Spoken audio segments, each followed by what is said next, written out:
નમસ્કાર.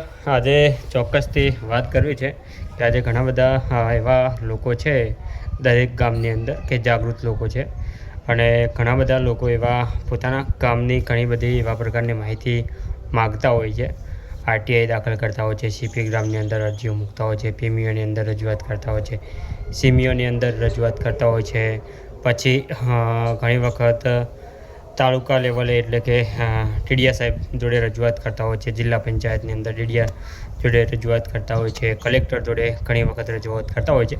પણ હંમેશા કોઈ પણ પ્રશ્ન હંમેશા એનું સોલ્યુશન જલ્દી આવતું હોય છે કે જે લીગલી છે, જે કોઈ પણ પ્રકારનો એવો ભ્રષ્ટાચાર નથી થયેલો, તો એનો તરત જ આપણને જવાબ મળી જતો હોય છે. પણ તમે ચોક્કસથી જોજો કે ઘણા બધા એવા પ્રશ્નનું નિરાકરણ ખાસ કરીને આવતું નહીં હોય, કારણ કે કોઈ ભ્રષ્ટાચારના કોઈ પણ આપણા જોડે આક્ષેપો જ્યારે કરતા હોય, કોઈ પણ પ્રકારના એવિડન્સો હોય, કોઈ પણ પ્રકારની એવી રજૂઆત હોય, તો ચોક્કસથી એના ભાગરૂપે કોઈ પણ પ્રકારનો જવાબ આપણને મળતો નથી.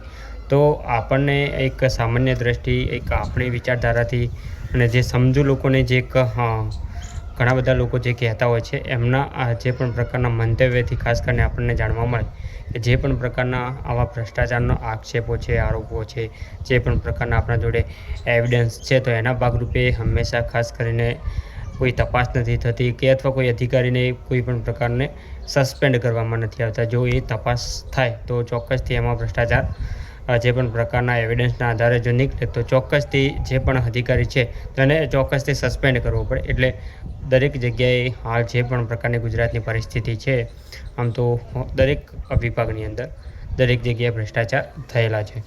ભ્રષ્ટાચાર જ્યાં સુધી જે પણ પ્રકારનું જો તમે નાબૂદ નહીં કરો, જે ભ્રષ્ટ અધિકારીઓ છે એમના વિરુદ્ધમાં જો એક્શન લેવામાં નહીં આવે તો આવનારા સમયની અંદર ગુજરાતની જે પણ પ્રકારની પરિસ્થિતિ છે વધારે બગડતી જશે. એટલે ચોક્કસથી એના ભાગરૂપે દરેક જાગૃત લોકોને જાગૃત થવાની જરૂર છે. અને ખાસ કરીને જો સરકાર આવા વિષયો ખાસ ધ્યાનમાં ન રાખે તો ઓપ્શન બી, પ્લાન બી હંમેશા તૈયાર રાખવું જોઈએ કે જે 2027ની ચૂંટણી આવે છે તો એના ભાગરૂપે આપણે પણ સરકારને ચેતવણી આપવી જોઈએ.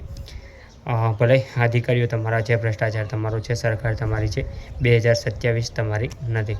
જો એ રીતે ચેલેન્જ આપીશું તો ચોક્કસથી જે આપણા સિસ્ટમમાં જે પણ પ્રકારના અવરોધ ઊભા થાય છે, જે પણ પ્રકારના ભ્રષ્ટાચાર થાય છે, જે પણ પ્રકારના અનલીગલ પ્રવૃત્તિ થાય છે, તેના ઉપર ચોક્કસથી રોક લાગશે. એટલે જાગૃત થાવ અને વફાદાર થાવ, અને હંમેશા આવા ભ્રષ્ટાચાર જે પણ થાય છે ત્યાં અવાજ ઉઠાવવો જોઈએ.